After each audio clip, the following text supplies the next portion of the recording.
ನಮಸ್ಕಾರ ಫ್ರೆಂಡ್ಸ್, ನಾವು ಇವತ್ತು ಮಾಡ್ತಾ ಇರೋದು ಕೈಮಾ ಉಂಡೆ. ಕೈಮಾ ಉಂಡೆ ಯಾರಿಗೆಲ್ಲ ಇಷ್ಟ ಇಲ್ಲ ಅಲ್ವಾ? ವೀಕೆಂಡ್ ಬಂತು ಅಂದರೆ ಓನ್ಲಿ ನಾನ್ ವೆಜ್. ನಾನ್ ವೆಜ್ಜನ್ನು ಎಷ್ಟು ವಿಧದಲ್ಲಿ ಮಾಡಿದ್ರೂ ಸಾಕಾಗಲ್ಲ. ಎಷ್ಟೊಂದು ವೆರೈಟಿಗಳಿದ್ದಾವೆ. ನಮ್ಮ ಮನೇಲಿ ಇವತ್ತು ನಾನು 1/2 kg ಕೈಮಾವನ್ನು ಹೊಡ್ಸ್ಕೊಂಡು ಬಂದಿದ್ವಿ. ಅದರಲ್ಲಿ ಅವನು ಲಿವರ್ ಕೂಡ ಹಾಕಿದ್ರು. ಸೊ ಅದನ್ನು ಲಿವರ್ ನಾನು ಸಪ್ರೇಟಾಗಿ ತೆಗಿತಾ ಇದ್ದೀನಿ. ನಾನು ನಿಮ್ಗೆ ಹೇಳ್ತಾ ಇದ್ದೀನಿ ಕೈಮಾ ಉಂಡೆ ಹೇಗೆ ಮಾಡೋದು. ಕೈಮಾ ಉಂಡೆ ವಿತ್ ಗ್ರೇವಿ ಆಯಿತಾ. ಅದು ಕೀಮಾನ ಎಲ್ಲ ಏನು ಮಾಡಬೇಕು, ನೀಟಾಗಿ ತೊಳೆದ್ಬಿಟ್ಟು ಡ್ರೈ ಮಾಡೋಕ್ಕೆ ಇಟ್ಬಿಡಬೇಕು. ಆಮೇಲೆ ಲಿವರನ್ನು ನಾನು ಸಪ್ರೇಟಾಗಿ ತೆಗೆದಿಟ್ಟಿದ್ದೀನಿ. ಇವಾಗ ಅದರ ನೀರನ್ನು ನಾನು ಎಸಿತೀನಿ. ಆಮೇಲೆ ಇದು ಡ್ರೈ ಆಗೋಕ್ಕೆ ಇಟ್ಟಿದ್ದೀನಿ. ಇದು ಪೂರ್ತಿ ಡ್ರೈ ಮಾಡಿಕೊಂಡ್ರೆ ಕೈಮಾ ಉಂಡೆನ ಚೆನ್ನಾಗಿ ಬರುತ್ತೆ. ಇವಾಗಿದ್ದು ತುಂಬ ದಪ್ಪಾಗಿತ್ತು. ಕೈಮಾ ಉಂಡೆ ಮಾಡಬೇಕಾದ್ರೆ ಕೈಮಾನ ಅದೇನು ಮಾಡಬೇಕಂದ್ರೆ ಒಂದು ಸ್ವಲ್ಪ ಮಿಕ್ಸಿಯಲ್ಲಿ ಹಾಕಿಬಿಟ್ಟು ಒಂದು ಸ್ವಲ್ಪ ತರಿಯಾಗಿ ರುಬ್ಕೋಬೇಕು. ತುಂಬ ಸಣ್ಣದಾಗಿ ಏನು ಮಾಡೋದು ಬೇಡ. ಆಮೇಲೆ ನಾನು ಇಲ್ಲಿ ರುಬ್ಕೊಂಡಿದ್ದೀನಿ. ರುಬ್ಬಿ ಒಂದು ಬೌಲಲ್ಲಿ ಹಾಕ್ಕೊಂಡಿದ್ದೀನಿ. ಇವಾಗ ನಾನು ಅದಕ್ಕೆ ಒಂದು ಸ್ವಲ್ಪ ಮಸಾಲೆಯನ್ನು ಆ್ಯಡ್ ಮಾಡ್ಕೊತಾ ಹೋಗ್ತೀನಿ. ಈ ರೀತಿ ರುಬ್ಕೊಂಡ್ರೆ ಏನಾಗುತ್ತೆ ಅಂದರೆ ಉಂಡೆ ಒಡೆಯಲ್ಲ, ಚೆನ್ನಾಗಿ ಬರುತ್ತೆ. ನಾನಿಲ್ಲಿ ಯಾವುದೇ ಥರ ಕಡಲೆ ಹಿಟ್ಟಾಗಲಿ ಏನೂ ಹಿಟ್ಟು ಹಾಕ್ತಾಯಿಲ್ಲ. ಇವಾಗ ನಾನದು ಸೈಡಿಗೆ ಇಟ್ಟೆ. ಇವಾಗ ನಾನು ಒಂದು 10ರಿಂದ 12 ಬೆಳ್ಳುಳ್ಳಿ ಹೆಸರು ತೊಗೊಂಡಿದ್ದೀನಿ. ಅದು ಮಿಕ್ಸಿ ಜಾರಿಗೆ ಹಾಕ್ತೀನಿ. ಅದರಲ್ಲಿ 1 ಸ್ಟಾರ್ ಅನೀಸು, ಆಮೇಲೆ ಒಂದು ಸ್ವಲ್ಪ ಚಕ್ಕೆ, 2 ಪೆಪ್ಪರು ಅಂದರೆ ಮೆಣಸುಕಾಳು, ಆಮೇಲೆ 2 ಲವಂಗ, ಅದು ಮಿಕ್ಸಿ ಜಾರ್ಗೆ ಹಾಕಿದ್ದೀನಿ. ಆಮೇಲೆ ಅರ್ಧ ಇಂಚಷ್ಟು ಶುಂಠಿ ತೊಗೊಳ್ತಾ ಇದ್ದೀನಿ. ಶುಂಠಿನ ಕಟ್ ಮಾಡಿಬಿಟ್ಟು ನಾನು ಮಿಕ್ಸಿಗೆ ಅರ್ಧ ಇಂಚಷ್ಟು ಹಾಕ್ಕೊತೀನಿ ಅಷ್ಟೇ, ತುಂಬ ಹಾಕ್ಕೊಳ್ಳಲ್ಲ. ಆಮೇಲೆ ನಾನು ಅದರೊಳಗೆ ಜಾಯಿಕಾಯಿನ ಹಾಕೋತೀನಿ. ಆಮೇಲೆ ಇಲ್ಲಿ ಒಂದು ಸ್ವಲ್ಪ ಅರ್ಧ ಟೊಮೆಟೊ, ಅರ್ಧ ಈರುಳ್ಳಿ, ಆಮೇಲೆ ಸ್ವಲ್ಪ ಪುದೀನ ಸೊಪ್ಪು, ಕೊತ್ತಂಬರಿ ಸೊಪ್ಪು ಸ್ವಲ್ಪ ಮಿಕ್ಸಿ ಜಾರ್ಗೆ ಹಾಕ್ತಾ ಇದ್ದೀನಿ. ನಾನಿಲ್ಲಿ 2 ಈರುಳ್ಳಿ ತೊಗೊಂಡಿದ್ದೀನಿ. ಅರ್ಧ ಈರುಳ್ಳಿ ಮಾತ್ರ ಮಿಕ್ಸಿಗೆ ಹಾಕ್ತಾ ಇರೋದು. 1 ಟೊಮೆಟೊ ತೊಗೊಂಡಿದ್ದೀನಿ, ಅರ್ಧ ಟೊಮೆಟೊ ಹಾಕ್ತಾ ಇದ್ದೀನಿ. ಆಮೇಲೆ ಇಲ್ಲಿ ಜಾಯಿಕಾಯಿ ತೊಗೊಂಡಿದ್ದೀನಿ. ಜಾಯಿಕಾಯಿನ ಮಿಕ್ಸಿಯಲ್ಲಿ ಒಂದು ಸ್ವಲ್ಪ ಹೆರಚಿಬಿಟ್ಟು ಹಾಕ್ತಾ ಇದ್ದೀನಿ. ತುಂಬ ಹಾಕೋದು ಬೇಡ, ಸ್ವಲ್ಪನೇ ಹಾಕಿದ್ರೆ ಆಯಿತು. ಆಮೇಲೆ ನಾನು ಅದನ್ನು ಫುಲ್ ಗ್ರೈಂಡ್ ಮಾಡ್ಕೊಂಡಿದ್ದೀನಿ. ಗ್ರೈಂಡ್ ಮಾಡಿಬಿಟ್ಟು ಅದನ್ನು ಇವಾಗ ನಾವು ಕೈಮಾ ಏನು ಡ್ರೈ ಮಾಡಿ ಮಿಕ್ಸಿ ಮಾಡ್ಕೊಂಡಿದ್ದೀವಲ್ವ, ಅದರೊಳಗೆ ಅದನ್ನು ಹಾಕ್ಕೊಳ್ತಾ ಇದ್ದೀನಿ. ನುಣ್ಣಗೆ ಪೇಸ್ಟ್ ಮಾಡ್ಕೋಬೇಕು. ನುಣ್ಣಗೆ ಪೇಸ್ಟ್ ಮಾಡಿದ್ರೆ ಅದು ಮಸಾಲೆ ಎಲ್ಲ ಅಂಟ್ಕೊಳ್ಳುತ್ತೆ. ನಾವು ಎಷ್ಟು ನುಣ್ಣಗೆ ಮಾಡ್ಕೋತೀವಿ ಅಷ್ಟು ಚೆನ್ನಾಗಿ ಬರುತ್ತೆ. ಕೈಮಾನು ಅಷ್ಟೇ ಒಂದು ಸ್ವಲ್ಪ ನುಣ್ಣಗೆ ಮಾಡ್ಕೋಬೇಕು, ತುಂಬ ಏನಲ್ಲ. ನಾನಿಲ್ಲಿ ಖಾರದ ಪೌಡ್ರ್ ಹಾಕ್ತಾಯಿದ್ದೀನಿ. ನೀವು ರುಚಿಗೆ ತಕ್ಕಷ್ಟು ಹಾಕೋಬೋದು. ನಾನು 1/2 kgಗೆ ಇಲ್ಲಿ 2.5 ಹಾಕಿದ್ದೀನಿ. ಆಮೇಲೆ ಮತ್ತೆ ನಾನು ಒಗ್ಗರಣೆಗೂ ಹಾಕ್ತೀನಿ. ಇಲ್ಲಿ 1 ಟೇಬಲ್ ಸ್ಪೂನು ಧನಿಯಾ ಪೌಡ್ರು, ಒಂದು ಸ್ವಲ್ಪ ಚುಟಿಕೆ ಅರಿಶಿನ,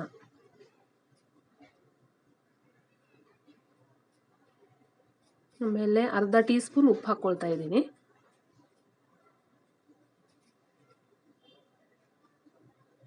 ಆಮೇಲೆ ಇಲ್ಲೇ ನಾನು ಬಾದ್ಶಾದವ್ರದ್ದು ಗರಂ ಮಸಾಲ ಪೌಡರ್, ಅದು ಸ್ವಲ್ಪನೇ ಹಾಕ್ಕೊಳ್ತಾ ಇದ್ದೀನಿ. ಆಗಲೇ ನಾನು ಚಕ್ಕೆ ಲವಂಗ ಎಲ್ಲ ಹಾಕಿದ್ದೀನಲ್ವ, ಅದಕ್ಕೋಸ್ಕರ ಒಂದು 1/4 ಚಮಚ ಅಷ್ಟೇ ಹಾಕ್ತಾಯಿದ್ದೀನಿ. ಆಮೇಲೆ ಒಂದು ಸ್ವಲ್ಪ ಕಸೂರಿ ಮೇಥಿನ ಹಾಕಬೇಕು. ಕಸೂರಿ ಮೇಥಿ ಏನಕ್ಕೆ ಹಾಕಬೇಕಂದ್ರೆ ಒಂದು ಸ್ವಲ್ಪ ಫ್ಲೇವರ್ ಬರುತ್ತೆ ಮತ್ತು ರುಚಿ ಚೆನ್ನಾಗಿ ಬಿಡುತ್ತೆ.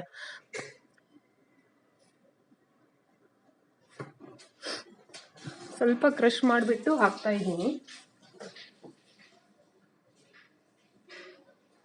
ಇವಾಗ ಅದನ್ನೆಲ್ಲ ಚೆನ್ನಾಗಿ ಮಿಕ್ಸ್ ಆಗಲಿಕ್ಕೆ ಬಿಡಬೇಕು. ಒಂದು 2 ಚಮಚ ಅಷ್ಟು ಮೊಸರು ಹಾಕಬೇಕು. ಗಟ್ಟಿ ಮೊಸರು ಹಾಕಿದ್ರೆ ತುಂಬ ಚೆನ್ನಾಗಿ ಬರುತ್ತೆ. ನೀರಿರೋದನ್ನ ಹಾಕಬಾರ್ದು.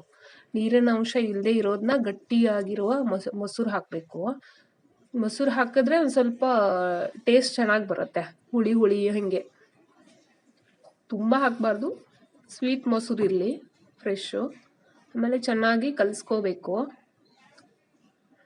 ನಾವು ಎಷ್ಟು ಕಲಿಸ್ತೀವಿ ಅದಕ್ಕೆ ಮ್ಯಾರಿನೇಟ್ ಎಷ್ಟೊತ್ತಾಗತ್ತೆ ಅಷ್ಟು ಚೆನ್ನಾಗಿ ಉಂಡೆಗಳು ಬರುತ್ತೆ. ಅದರಲ್ಲಿ ಉಪ್ಪು ಖಾರ ಬಿಟ್ಕೊಳ್ಳೋದ್ರಿಂದ ಟೇಸ್ಟಿಯಾಗೂ ಕೂಡ ಬರುತ್ತೆ. ಇಲ್ಲಿ ನೋಡಿ ನಾನು ಕಲಿಸ್ತಾ ಇದ್ದೀನಿ ಹಾಗೆ.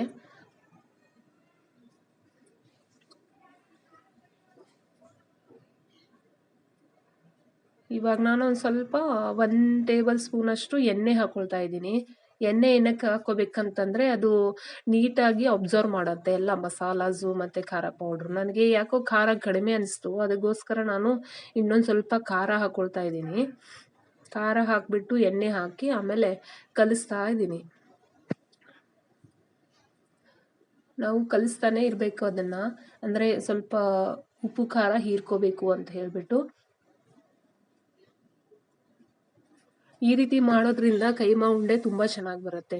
ನೀಟಾಗಿ ಉಪ್ಪು ಖಾರ ಎಲ್ಲ ಅಂದ್ಕೊಂಡು ನಾವು ಗ್ರೈಂಡ್ ಮಾಡಿರ್ತೀವಲ್ವ, ಅದಕ್ಕೋಸ್ಕರನು. ಮತ್ತು ಯಾವುದೇ ಥರದ ಹಿಟ್ಟು ಹಾಕ್ತಾ ಇಲ್ಲ ನಾವು. ಇವಾಗ ನಾನು ಅದನ್ನು ಸೈಡಿಗೆ ಇಟ್ಬಿಟ್ಟು ಇನ್ನೊಂದು ಮಿಕ್ಸಿ ಜಾರ್ಗೆ ಆವಾಗಲೇ ಇಟ್ಟಿದ್ನಲ್ಲ ಒಂದು ಈರುಳ್ಳಿ, ಆ ಈರುಳ್ಳಿನ ಒಂದು ಮಿಕ್ಸಿ ಜಾರ್ಗೆ ಹಾಕ್ಕೊಳ್ತಾ ಇದ್ದೀನಿ. ಅರ್ಧ ಟೊಮೆಟೊ, ಆಮೇಲೆ ಸ್ವಲ್ಪ ಕೊತ್ತಂಬರಿ ಸೊಪ್ಪು, ಆಮೇಲೆ ಸ್ವಲ್ಪ ಪುದೀನ.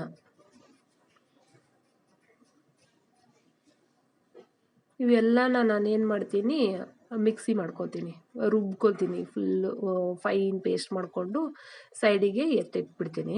ಇದು ಏನಕ್ಕಂತಂದರೆ ಒಗ್ಗರಣೆಗೆ ಹಾಕ್ತಾ ಇದ್ದೀನಿ. ಇದು ಆಮೇಲೆ ಒಂದು ಸ್ವಲ್ಪ ಒಗ್ಗರಣೆ ಕೊಡೋಣ. ಒಗ್ಗರಣೆ ಕೊಡಬೇಕಾದ್ರೆ ಅದನ್ನು ಮಸಾಲೆ ಎಲ್ಲ ಹಾಕಬೇಕು.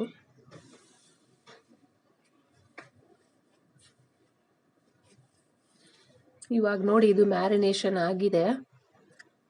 ಒಂದು ಸ್ವಲ್ಪ ಇವಾಗ ಇದಕ್ಕೆ ಕೊಬ್ಬರಿ ಪೌಡ್ರ್ ಪೇಸ್ಟು, ಆಮೇಲೆ ಒಂದು ಸ್ವಲ್ಪ ಏಲಕ್ಕಿ ಪೌಡ್ರ್ ಹಾಕಬೇಕು. 1-2 ಏಲಕ್ಕಿನ ಕುಟ್ಬಿಟ್ಟು ಹಾಕ್ತಾಯಿದ್ದೀನಿ. ಕೊಬ್ಬರಿ ಏಲಕ್ಕಿ ಹಾಕಿಬಿಟ್ಟು ಒಂದು ಸ್ವಲ್ಪ ಕಲಿಸ್ಬೇಕು. ಮತ್ತು ಒಂದು ಸ್ವಲ್ಪ ಮಿಕ್ಸ್ ಆದರೆ ಚೆನ್ನಾಗಿರುತ್ತೆ. ನಾನು ಏಲಕ್ಕಿನ ಆಮೇಲೆ ಹಾಕ್ತಾಯಿದ್ದೀನಿ.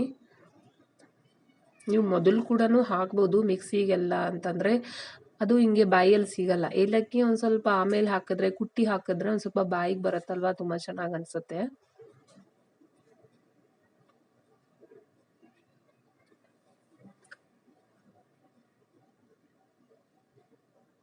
ಇದು ನೋಡಿ ಎಷ್ಟು ಚೆನ್ನಾಗಿ ಬಂದಿದೆ. ಇವಾಗ ಇದನ್ನು ನಾನೆಲ್ಲ ಉಂಡೆಗಳು ಮಾಡಿಕೊಂಡು ಸೈಡಿಗೆ ಇಟ್ಕೋತೀನಿ. ನಿಮ್ಗೆ ಯಾವ ಸೈಜ್ ಬೇಕಾದ್ರೂ ಮಾಡ್ಕೋಬೋದು. ನಾನು ಮೀಡಿಯಮ್ ಸೈಜಲ್ಲಿ ಉಂಡೆಗಳನ್ನ ಮಾಡ್ಕೊಳ್ತಾ ಇದ್ದೀನಿ. ಎಲ್ಲ ಉಂಡೆಗಳನ್ನ ಮೊದಲೇ ಮಾಡಿಬಿಟ್ಟು ಸೈಡಿಗೆ ಇಟ್ಕೊಳ್ತೀನಿ.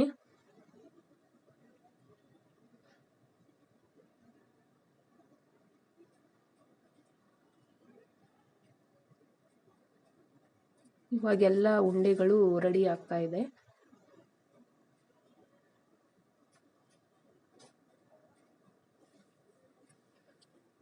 ಇಲ್ಲಿ ನೋಡಿ ಎಲ್ಲ ಉಂಡೆಗಳನ್ನ ರೆಡಿ ಮಾಡ್ಕೊಂಡಿದ್ದೀನಿ. ಅದನ್ನ ಇವಾಗ ಸೈಡಿಗೆ ಇಟ್ಟು ನಾವು ಏನು ಮಾಡಬೇಕಂತಂದರೆ, ಬೇರೆ ಒಂದು ಪ್ಯಾನು ಅಥವಾ ಕಡಾಯಿ ಒಂದು ಸ್ವಲ್ಪ ದಪ್ಪ ಇರಬೇಕು. ಅದು ತುಂಬ ತೆಳುವಾಗಿದ್ದಂದರೆ ಚೆನ್ನಾಗಿ ಉಂಡೆಗಳು ಬರಲ್ಲ. ಅಂದರೆ ಸೀದೋಗೋ ಚಾನ್ಸಸ್ ಇರುತ್ತೆ.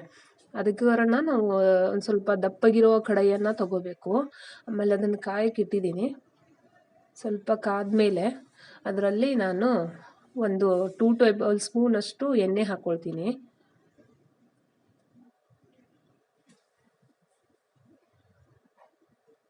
ಸ್ವಲ್ಪ ದಿಪ್ಪವಾಗಿರೋ ಕಡಾಯಿನೇ ತಗೊಳ್ಳಿ ಕೀಮಾ ಉಂಡೆ ಮಾಡಲಿಕ್ಕೆ. ಇಲ್ಲಿ 2 ಚಮಚ ನಾನು ಹಾಕಿದ್ದೀನಿ. ಇವಾಗ ಸ್ವಲ್ಪ ಕಾಯಕ್ಕೆ ಬಿಟ್ಟಿದ್ದೀನಿ. ಅದಾದಮೇಲೆ ನಾನು ಏನು ಮಾಡ್ತೀನಿ ಅಂದರೆ, ಒಂದು ದೊಡ್ಡ ಸ್ಪೂನಷ್ಟು, ಅಂದರೆ ಟೀ ಸ್ಪೂನು ತುಪ್ಪನ ಹಾಕ್ತಾ ಇದ್ದೀನಿ. ಅಂದರೆ ನಾನು ಅದು ಮೆಲ್ಟ್ ಮಾಡದೇ ಇರೋದು 1 ಟೇಬಲ್ ಸ್ಪೂನ್ ತೊಗೊಂಡಿದ್ದೀನಿ. ಮೆಲ್ಟ್ ಮಾಡಿದರೆ ಒಂದು 2ರಿಂದ 2.5 ಟೇಬಲ್ ಸ್ಪೂನ್ ಆಗುತ್ತೆ. ಆಮೇಲೆ ಅದಕ್ಕೆ ನಾನು ಸ್ವಲ್ಪ ಜೀರಿಗೆ, ಅರ್ಧ ಟೇಬಲ್ ಸ್ಪೂನ್ ಜೀರಿಗೆ ಹಾಕ್ತಾಯಿದ್ದೀನಿ. ಸ್ವಲ್ಪ ಎಣ್ಣೆ ಅಥವಾ ತುಪ್ಪ ಮತ್ತು ಕಾದ್ಮೇಲೆ ನಾವು ಜೀರಿಗೆ ಮತ್ತು ಸಾಸಿವೆನ ಹಾಕ್ಕೊಳ್ಬೇಕು. 1-2 ಕಾಳು ಹಾಕಿ ನೋಡಿ, ಬಿಸಿಯಾಗಿತ್ತಂದರೆ ಪೂರ್ತಿ ಹಾಕಿ.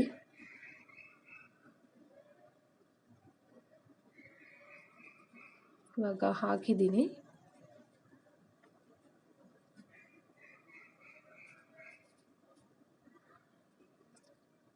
ಅದೆಲ್ಲ ಚಟ್ಪಟ್ ಅಂದಮೇಲೆ ನಾವೇನು ಮಾಡಬೇಕಂದ್ರೆ ಸಣ್ಣಗೆ ಹಚ್ಚಿರೋ ಒಂದು ಈರುಳ್ಳಿ ಇತ್ತಲ್ವ, ಟೋಟಲ್ 2 ಈರುಳ್ಳಿನ ತೊಗೊಂಡಿದ್ದೀನಿ. ಒಂದು ಮಿಕ್ಸಿಗೆ, ಇನ್ನೊಂದು ಇಲ್ಲಿ ಫ್ರೈ ಮಾಡಲಿಕ್ಕೆ ಹಾಕಬೇಕಂತ ಒಗ್ಗರಣೆಗೆ. ಒಂದು ಈರುಳ್ಳಿ ಪೂರ್ತಿನ ಹಾಕಿಬಿಟ್ಟು ನಾನು ಅದನ್ನು ಬಾಡಿಸ್ತೀನಿ.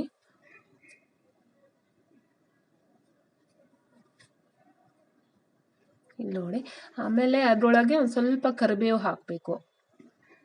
ನಾನಿದು ಫ್ರೆಶ್ ಕರಿಬೇವು ತರಕ್ಕೆ ಹೋಗಿದ್ದೆ, ನಮ್ಮ ಗಿಡದಲ್ಲಿತ್ತು. ಕರಿಬೇವು ಹಾಕಿಬಿಟ್ಟು ಚೆನ್ನಾಗಿ ಬಾಡಿಸ್ಬೇಕು.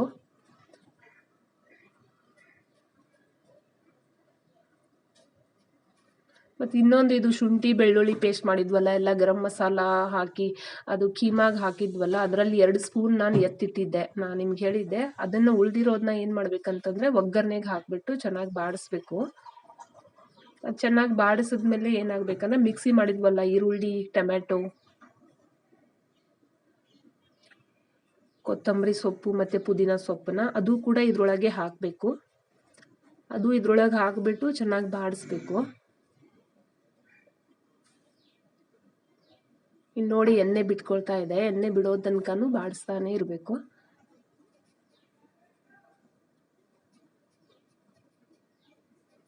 ಈ ರೀತಿ ಸ್ಟೆಪ್ ಬೈ ಸ್ಟೆಪ್ ನೀವು ಮಾಡಿದ್ರೆ ಕೀಮಾ ಉಂಡೆ ಮತ್ತು ಕರಿ ಏನು ಇರುತ್ತಲ್ಲ ತುಂಬ ಟೇಸ್ಟಿಯಾಗಿ ಬರುತ್ತೆ.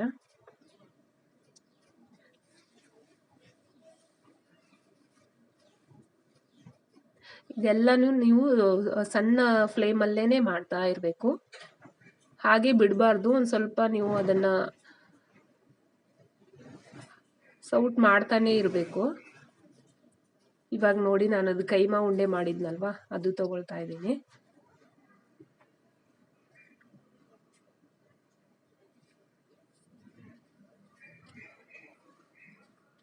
ಇವಾಗ ಇದಕ್ಕೆ ಮತ್ತೆ ಈ ಮಸಾಲೆಗೋಸ್ಕರ ಒಂದು ಸ್ವಲ್ಪ ಖಾರ ಹಾಕಬೇಕು. ನಾನು ಇಲ್ಲಿ ತಿರ್ಗಾ 1 ಟೇಬಲ್ ಸ್ಪೂನ್ ಖಾರ ಹಾಕ್ತಿದ್ದೀನಿ. ನೀವು ಖಾರನ ನೋಡ್ಕೊಂಡು ಹಾಕಿ, ನಿಮ್ಮ ರುಚಿಗೆ ತಕ್ಕಷ್ಟು. ಒಂದು ಸ್ವಲ್ಪ ಇದು ಕೊಬ್ಬರಿ ಪೌಡ್ರ್ ಹಾಕ್ತಾ ಇದ್ದೀನಿ, ಒಣ ಕೊಬ್ಬರಿ ಪೌಡ್ರು. ಅಂದರೆ ಗ್ರೇವಿ ಥಿಕ್ನೆಸ್ ಬರಲಿ ಅಂತ ಹೇಳಿಬಿಟ್ಟು ಹಾಕ್ತಾ ಇರೋದು. ಸ್ವಲ್ಪ ಕೊತ್ತಂಬರಿ ಸೊಪ್ಪನ್ನ ಹಾಕ್ತಾ ಇದ್ದೀನಿ. ಆಮೇಲೆ ಸ್ವಲ್ಪ ಅರಿಶಿನ,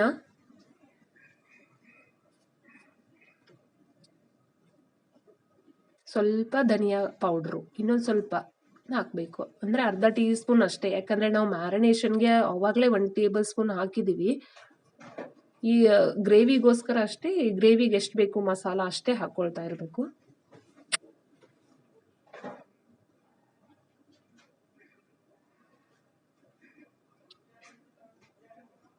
ಒಂದು ಸ್ವಲ್ಪ ಉಪ್ಪು ಹಾಕ್ಕೊಳ್ತಾ ಇದ್ದೀನಿ.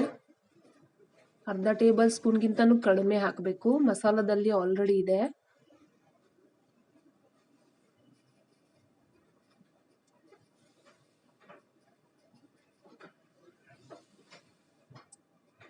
ಈ ರೀತಿ ಮಾಡೋದ್ರಿಂದ ಕೈಮಾ ತುಂಬ ಚೆನ್ನಾಗಿ ಬರುತ್ತೆ.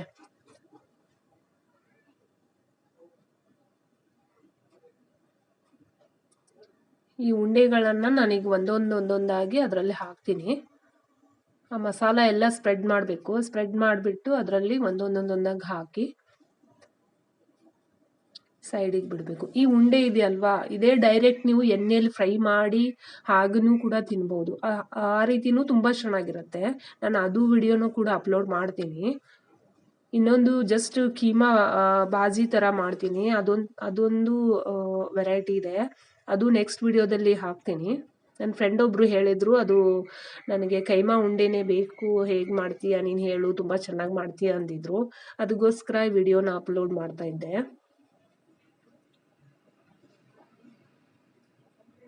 ನೋಡಿ, ಒಂದೊಂದಾಗಿನೇ ಇಡಬೇಕು.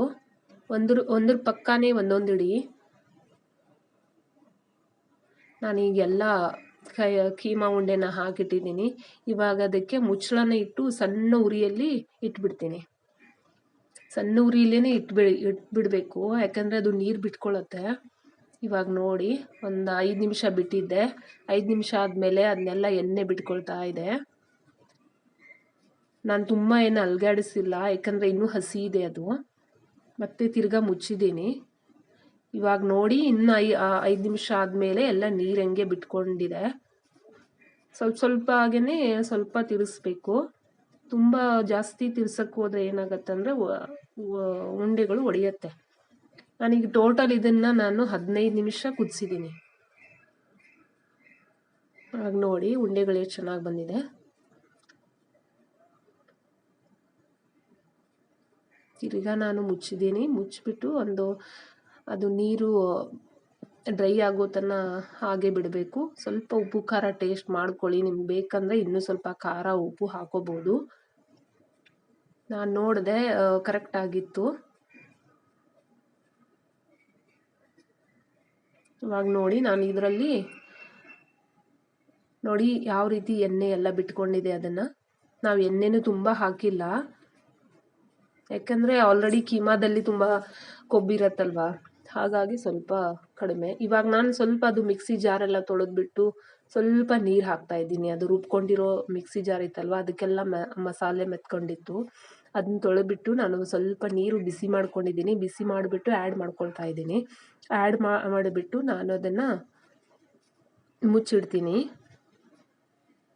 ಇವಾಗ ನೋಡಿ ಗ್ರೇವಿ ಎಷ್ಟು ಚೆನ್ನಾಗಿ ಬಂದಿದೆ.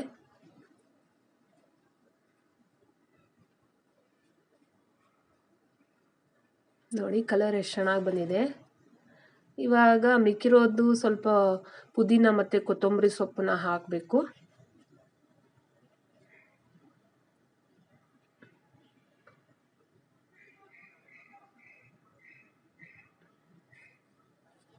ಈ ರೀತಿ ನೀವು ಮಾಡಿ ನೋಡಿ, ತುಂಬ ಚೆನ್ನಾಗಿ ಬಂದಿರುತ್ತೆ. ನೋಡಿ ರೆಡಿಯಾಗಿದೆ. ನಮ್ಮ ಮನೆಯಲ್ಲಿ ಅಂತೂ ಎಲ್ರಿಗೂ ಇಷ್ಟ ಆಯಿತು. ನೀವು ಇದೇ ರೀತಿ ಫಾಲೋ ಮಾಡಿ, ಇದೇ ಸ್ಟೆಪ್ಸ್ನ ಅಳವಡಿಸ್ಕೊಂಡು ಮಾಡಿಬಿಟ್ಟು ನೋಡಿ, ಎಲ್ಲರೂ ಕೇಳ್ತಾರೆ. ಕೀಮಾ ಉಂಡೆ ರೆಡಿ, ವಿತೌಟ್ ಕಡಲೆ ಹಿಟ್ಟು, ಯಾವುದೇ ಹಿಟ್ಟಿಲ್ಲದೆ ಮಾಡಿರೋದು. Thanks for watching.